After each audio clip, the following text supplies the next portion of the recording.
Hello दोस्तों, welcome back to favourite channel forest blaster और मैं हूं आपका host Abhi. Perfect day, perfect entries और sideways market but still a profitable day. और बहुत सारी जो हमारी एंट्रीज फंसी हुई थी कल की रिगार्डिंग ऑयल पर्टिकुलरली, तो वो भी हमारी निकल गई एज पर बिल्कुल वीडियो जो कल बनाई थी उसके मुताबिक रहा। फ्री व्हाट्सएप ग्रुप के अंदर तो लोगों ने बहुत ज़्यादा प्रॉफिट कमाया। फ्री व्हाट्सएप ग्रुप में बताता चलूँ, इट्स टोटली फ्री, 100% फ्री है, हर कोई ज्वाइन इन कर सकता है और चीज़ों को वहाँ पर लर्न करने में और चीज़ों को आगे बढ़ाने में बहुत ज़्यादा आपको मदद मिलती है। और this is something which is actually है वो very very helpful for the future prospect. क्योंकि मैं हमेशा बात करता हूँ कि आपको चाहे जो मर्ज़ी हो जाए, लर्निंग के बगैर इस फील्ड में आप कामयाब नहीं होंगे। ठीक हो गया। तो फ्री व्हाट्सएप ग्रुप एक परफेक्ट प्लेटफॉर्म है, कोई ज्वाइनिंग फीस नहीं, कोई मंथली फीस नहीं, कोई चार्जेस नहीं है, कुछ भी नहीं है। आपको सिर्फ ऑक्टा एफएक्स या एक्सनेक्स में हमारे आईबी लिंक के साथ जुड़ना पड़ना है। लिंक्स वीडियो के डिस्क्रिप्शन में मौजूद है और अगर आप ऑलरेडी ऑक्टा एफएक्स और एक्सनेक्स पर ही ट्रेड कर रहे हैं तो फिर जो है वो आप लाइव चैट पर जाके आईबी चेंज कर सकते हैं। वो भी लिंक्स नीचे वीडियो के डिस्क्रिप्शन में मौजूद है, मेरा व्हाट्सएप नंबर भी नीचे मौजूद है। देखें, ये मैं हमेशा बार बार कहता हूँ, ये 20-20 30 पिप्स वाले चीने मीनों के जो ग्रुप हैं इनको अवॉइड कीजिए। दिस डू साउंड रेसिस्ट, लेकिन हमारे बहुत सारे जो व्हाट्सएप ग्रुप्स हैं, फ्री व्हाट्सएप ग्रुप्स हैं, और उसके अलावा जो सिग्नल ग्रुप्स हैं टेलीग्राम के, और उसके अलावा इवन के जो सिग्नल ग्रुप्स हैं, पेड सिग्नल ग्रुप्स हैं, उनका भी मसला वही है, 20 पिप्स, 30 पिप्स और टीपी हिट। ये इस चीज़ को आपको अवॉइड करना पड़ेगा और forest blaster community is a perfect platform for that. आप वहाँ पर आप चीज़ों को लर्न कर सकते हैं, समझ सकते हैं, मुख्तलिफ टी शेयर्स हो सकते हैं और बहुत सारी चीज़ें आपको सीखने को मिल सकती हैं बहुत अच्छे लेवल्स के ऊपर। और बहुत ज़्यादा आसानी से आप जो है वो वहाँ पर बहुत कुछ अपने आप को रिफाइंड कर सकते हैं फॉर ट्रेडिंग पर्पस। क्यों? क्योंकि ट्रेडिंग के तीनों आस्पेक्ट उसमें कवर होते हैं, आपके टेक्निकल्स, फंडामेंटल्स और ट्रेड हैंडलिंग और साइकोलॉजिकल जिसको कहे जाए रिस्क मैनेजमेंट, ये सब कुछ उसके अंदर कवर किया जाता है बेहतरीन अंदाज में। अच्छा जी, अब सबसे पहले बात कर लेते हैं जी गोल्ड की। ऑब्वियसली मुझे दोबारा से एक सेकंड वीडियो बनानी पड़ी, तो उसमें मैंने बड़ा क्लियरली आप लोगों को बताया था कि आईएसएम नंबर्स हैं, आईएसएम नंबर्स का डेटा जो है वो डीएक्सवाई को काफ़ी डाउन करेगा। डीएक्सवाई इज़ डाउन, ठीक हो गया। दूसरा, मैंने आपको कहा था कि जी सिंपलेस्ट तरीन जो ट्रेड है वो इस टाइम पे जो, क्या देखिए, मैं आपको डेली एक सिंपल ट्रेड बताता हूँ कि हाँ यार, ये वाली ट्रेड जो है ना, ये समझ में आ रही है, इसमें कोई लोचा दाएं बाएं मामला तो नहीं है और प्रॉफिट बड़े आराम से हो सकता है। तो मैंने आपको कहा था कि जी सिंपल ट्रेड नास्डैक की है और नास्डैक का लेवल बताया था 11,900, एक दफ़ा टेस्ट होगा ही होगा। तो एग्जैक्टली पिन पॉइंट एक्यूरेसी के साथ वही हुआ। ऑल दो कि मैंने कहा था कि जी 12,150 अगर जाता है तो चल जाएगा, लेकिन बात हुई 12,120 से गया तो 200-250 पिप्स का टीपी आपको नैस्डैक ने बहुत ज़बरदस्त तरीके से दिया। ठीक हो गया जी। अब उसके अलावा मैंने गोल्ड का आपको कहा था, मैंने कहा आईएसएम नंबर आने से पहले अगर 1841-42 के पास आपको मिलता है तो you start adding an entry to it, और 1842 के बाद सेलिंग एंट्री एग्जैक्टली वीडियो के मुताबिक वही हुआ। 44 तक मार्केट गई और वहाँ से लेकिन हम लोग सेलिंग एंट्री के अंदर मौजूद थे और फ़ौरन ही वहाँ से तकरीबन तकरीबन 100 पिप्स की एंट्री मूव हुई। दूसरा, उससे पहले दिन के टाइम जो लोग 25-26 के ऊपर थे, मैंने व्हाट्सएप ग्रुप के अंदर बता दिया था कि यार अगर जो है जिसको मसला बन रहा है 24-25 से, जिसने एंट्री ली हुई है, तो वो उस मार्केट से निकल जाए। तो 22 तक मार्केट आई तो वो जो लोग थे जो फंसे हुए थे तो उन्होंने वहाँ से रिकवरी मार ली।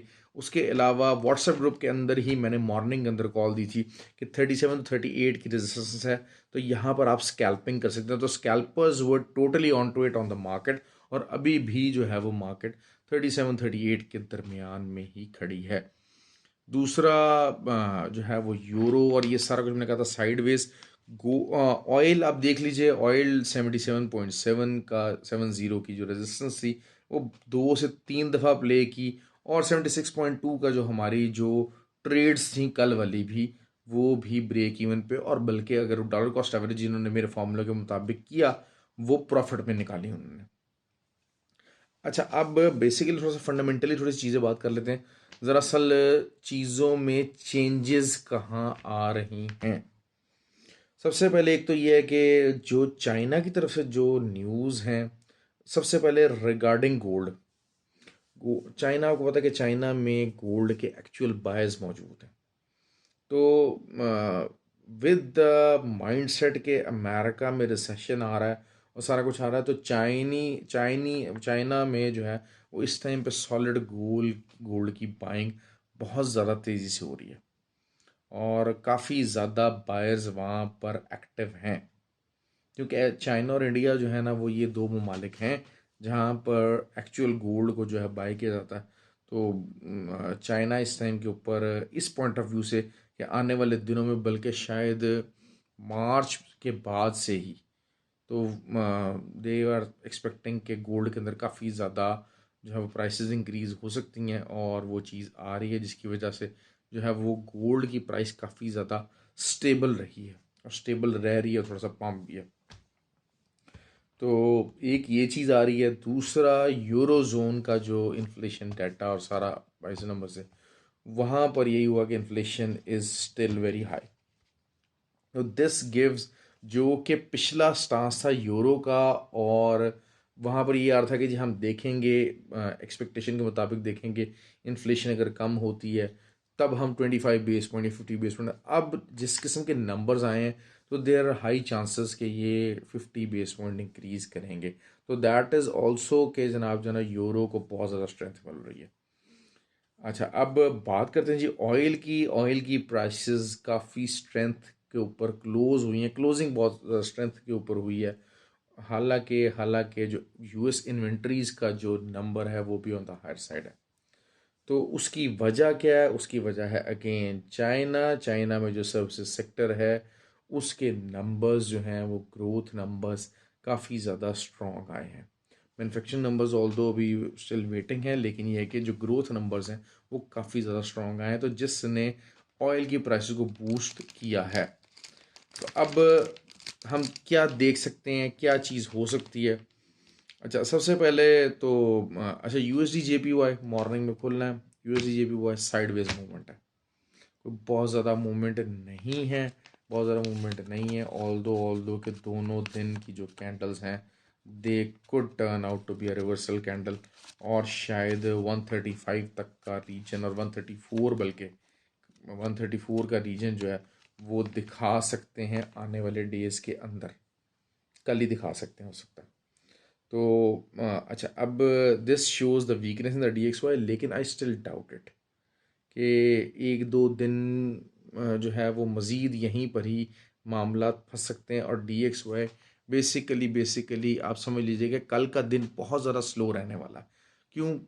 परसों एन एफ पी नंबर्स हैं, तो और कल भी डाटा जो है वो है तो स्ट्रॉन्ग, ऑब्वियसली जो है वो आपके जॉबलेस क्लेम्स और सारा हर चीज़ उसका डाटा मौजूद है, तो it will also give a impact. अब सबसे पहले बात करते हैं जी ऑयल की। 78.5 से लेके 78.9 अच्छी रेजिस्टेंस मौजूद है, अच्छी रेजिस्टेंस मौजूद है। डी एक्स वाई डाउन होने की वजह से ये ऑयल की प्राइस ज़्यादा ऊपर है। मैं अभी भी इसको डिमांड बेस ऊपर नहीं समझ रहा। D X Y on the lower side इस टाइम पे सस्ता हुआ है, तो जिसकी वजह से the countries are putting up their orders. और यहाँ पर ये जो एरिया है जो मैंने आपको बताया, मार्क किया, अगर आपको यहाँ मिल जाता है तो लाजमी आप सेल कीजिए। मैं बहरहाल ये कि ऑल्दो के बुलिश कैंडल फॉर्म हुई है, but I will add the selling entry to my tally. ये रहेगी मेरी सिंपल ऑयल की ट्रेड। और इन द लॉन्गर रन वही बात है, 74.5 और 75.3, ये जो 75.4 कह लीजिए, 75.4। और क्योंकि देखें आज तकरीबन तकरीबन 76 से मार्केट नीचे गई ज़रूर है, लेकिन वही हुआ कि जब डी एक्स हुआ है थोड़ा सा डाउन हुआ है, तो उसकी वजह से जो है वो डाटा आया, और मिक्स डाटा आया। थोड़ा सा आई एस एम के जो मैन्युफैक्चरिंग नंबर्स थे वो काफ़ी बेहतर आ गए थे यूएस के, तो जिसने ऑयल को बुलिश कर दिया। खैर, अच्छा, एक्सएनजी का सरप्राइजिंग वही बात है कि लेट नाइट जो है वो उसके ऑर्डर्स चले हैं और मार्केट मूव हुई है, और विद द बेयरिश मोमेंटम, लेकिन ये कि उसको घसीटा जा रहा है प्राइस को।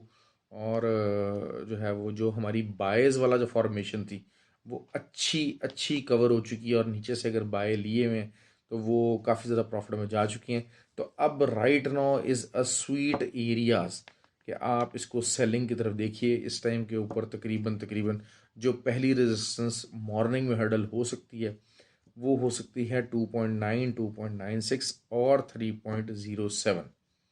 ये एरियाज़ हैं जो कि अच्छा जो है वो आप समझ लीजिए कि रेजिस्टेंस एरियाज़ हैं। ये आगे पीछे जो है ना, ये तकरीबन तकरीबन 10-11 सेंट के अंदर तीन अच्छी मेजर रेजिस्टेंसेस मौजूद हैं। और ये यहाँ से आपको दोबारा से जो है वो, अगर आप सेलिंग में बैठना चाहते हैं तो आपको सेलिंग मिल सकती है। और इसमें इसमें ये कि कल गैस स्टोरेज के जो है वो नंबर्स भी हैं, तो ये चीज़ भी हो सकती है और वो काफ़ी आपको बेरिश मोमेंटम दे सकती है। ऑल्दो के it is some sort of a bullish candle, लेकिन reversal type of a candle ज़रूर है।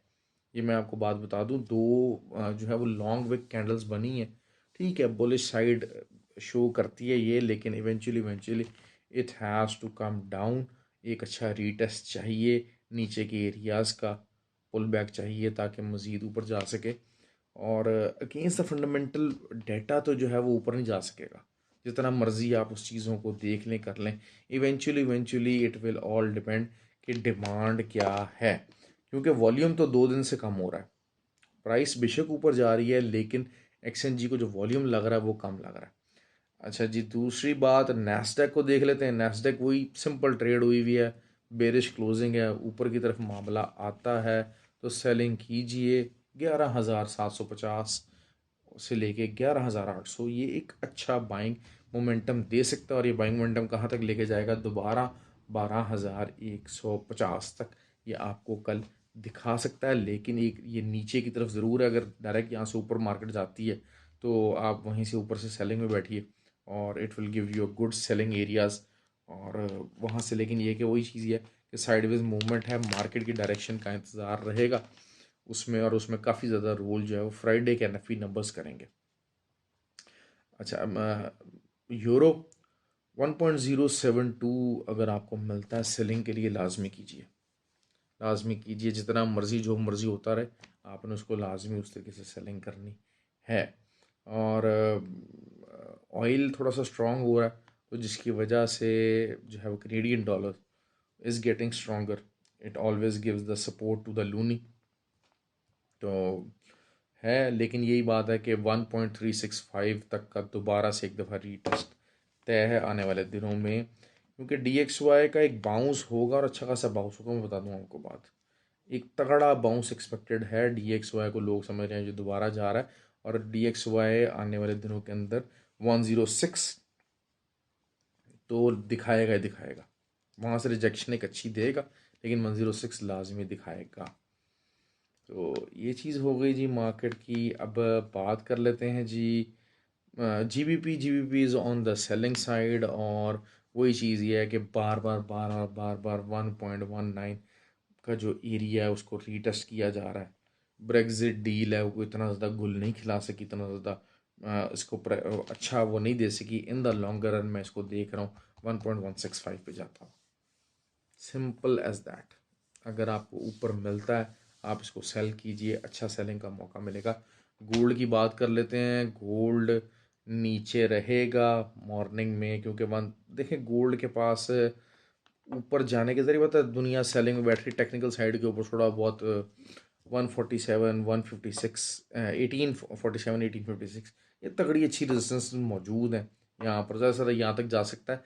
असल चीज़ वही है कि इवेंचुअली यहाँ से रिजेक्शन आनी है, और आप सेल साइड पे बैठिए, कोई ऐसा मसला नहीं है। ऊपर भी चली जाएगी मार्केट तो जाना चाहिए, लेकिन ये कि अगर आपको ऊपर बैठना चाह रहे हैं, बाई की तरफ बैठना चाह रहे हैं, थोड़ा सा ज़रा नीचे का एरिया मिलता है तो लाजमी बैठिएगा। मार्केट साइड वेज ही रहेगी, बहुत ज़्यादा कोई ऊपर की तरफ ब्रेक थ्रू या नीचे की तरफ नहीं होगा। लेकिन वो ये चीज़ हुआ है कि मार्केट जो है वो ऊपर की तरफ अपने जो एरियाज, जिस तरीके से मैं आपको 2-3 दिन पहले करता कि नीचे की तरफ मार्केट अपने आप को एक्सपैंड कर रही है, तो इसी तरीके से आप अगर देखते हैं तो पिछले 2-3 दिन से मार्केट जो ऊपर के लेवल्स हैं उसकी तरफ एक्सपैंड कर रही है। तो साइडवेज रहते हुए ऊपर की तरफ एक्सपेंशन होती है। मतलब ये कि आप समझ लीजिए कि को 5-6 डॉलर ऊपर की तरफ गई मार्केट और उसके बाद 5-6 डॉलर कम नीचे की तरफ कम गई। तो that is how the market is treating itself. और कल भी इसी तरीके से एक्सपेंशन एक्सपेक्टेड है। एक ब्रेकआउट मूव जो है ना कि वॉल्यूम के साथ 20-30 डॉलर मार्केट अगेंस्ट गई और उसके बाद वहाँ पर खड़ी होगी।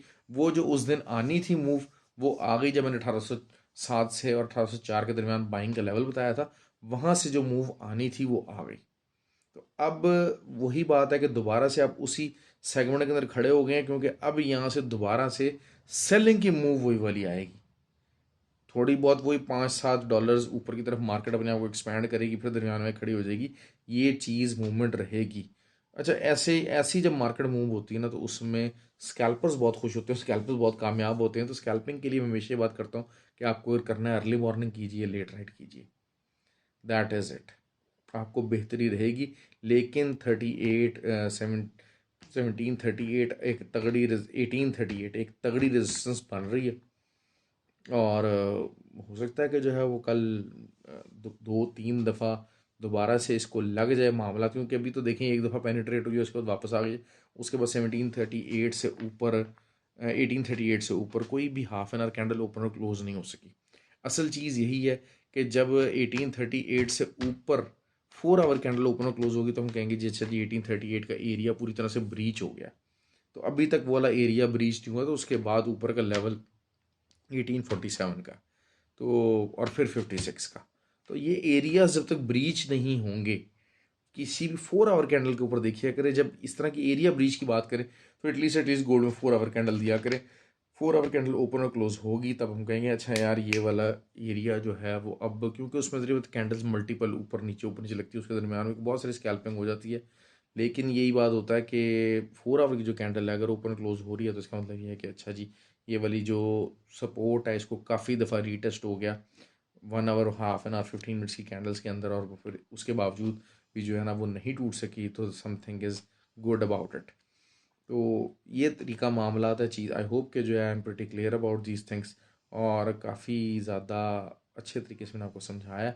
तो प्लीज़, और बाकी है कि जिन्होंने मुझे वीडियो लाइक किया, कमेंट किया, और जिन्होंने मुझे मेरे लिए मैसेजेस किए मुझे, तो उनका बहुत ज़्यादा शुक्रिया। मेरे तमाम फॉलोअर्स का बहुत ज़्यादा शुक्रिया। I am highly obliged and I am highly thankful after the all mighty Allah. After that तो मेरे जितने भी फॉलोअर्स हैं उनका सबका बहुत शुक्रिया। ख्याल रखें जी। Thank you very much.